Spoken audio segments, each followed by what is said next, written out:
Hello and welcome back to World History Crash Course. I am Jacob Richards. In this episode, we'll be discussing the 30 Years' War, the last major war of the Protestant Reformation. This was also the end of the Protestant Reformation. The 30 Years' War got its name because, you guessed it was 30 years long. The 30 Years' War began in 1618 and ended in 1648 and took place in the boundaries of the Holy Roman Empire. The war started as the result of the defenestration of Prague, which was when Protestant leaders literally threw the Habsburg governors out of the window.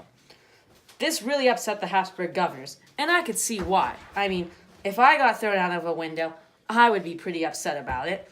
But anyways, this event started what would be known as the 30 Years' War. The 30 Years' War was broken into 4 phases.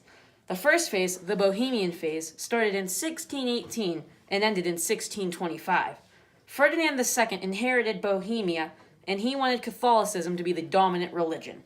However, the Bohemians hated him with a passion, and it is due to the fact that most of the nobles were actually Calvinist.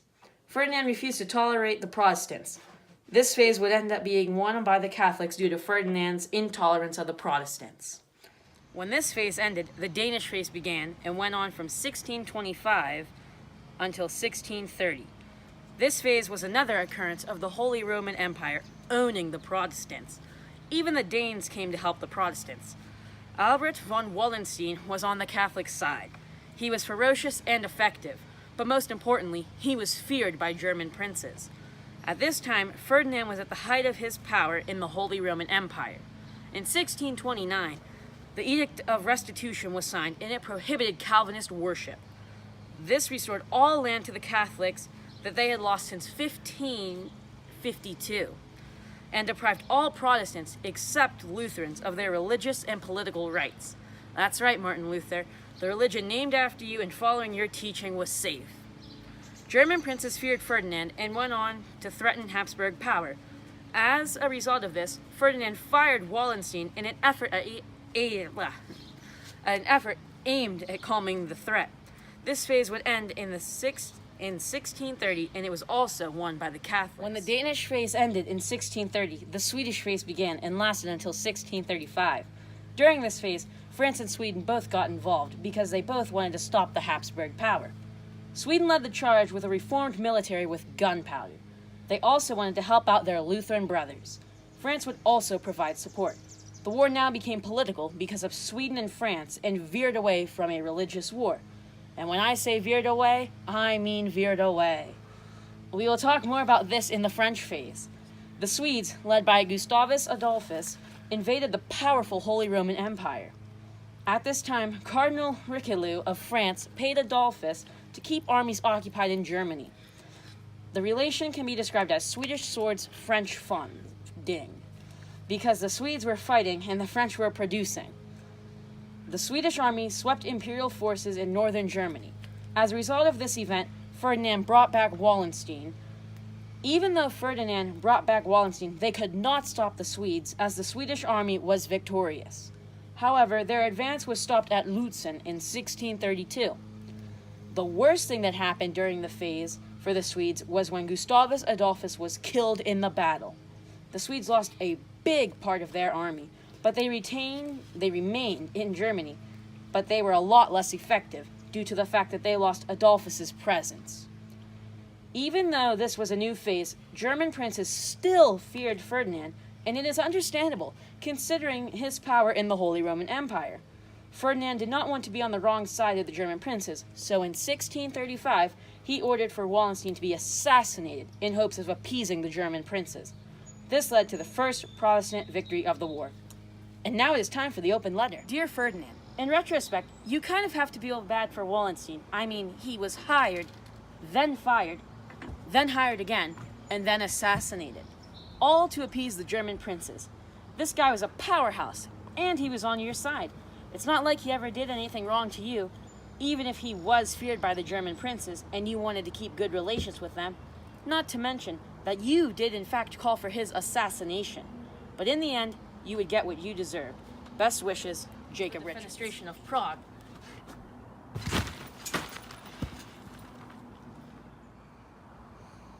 The Swedish phase ended in 1635 and would lead into the last phase of the war, the French phase. The French phase lasted from 1635 and ended in 1648.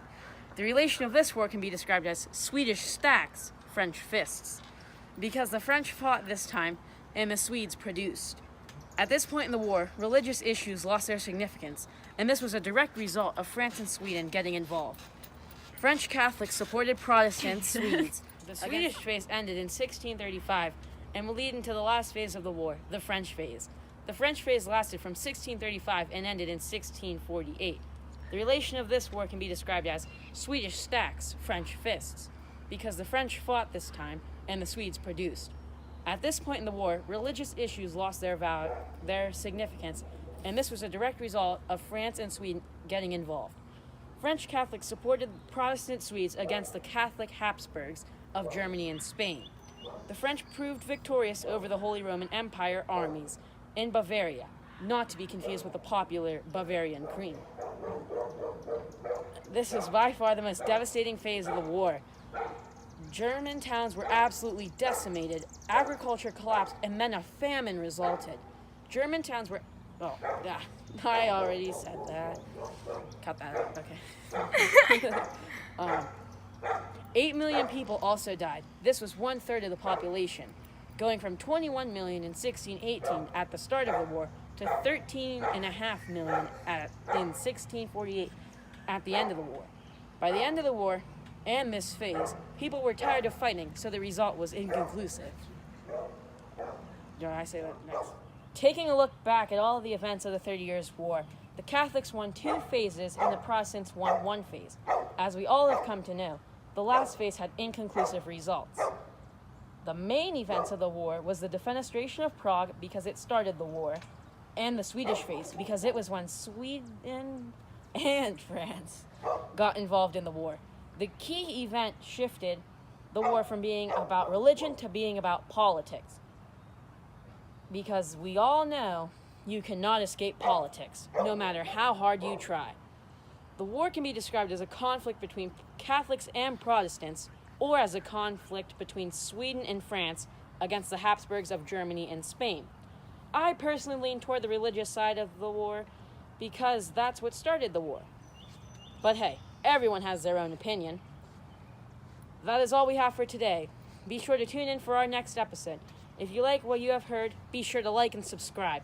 Thank you for watching, and as always, I'm Jacob Richards, and I will see you next time on World History Crash Course.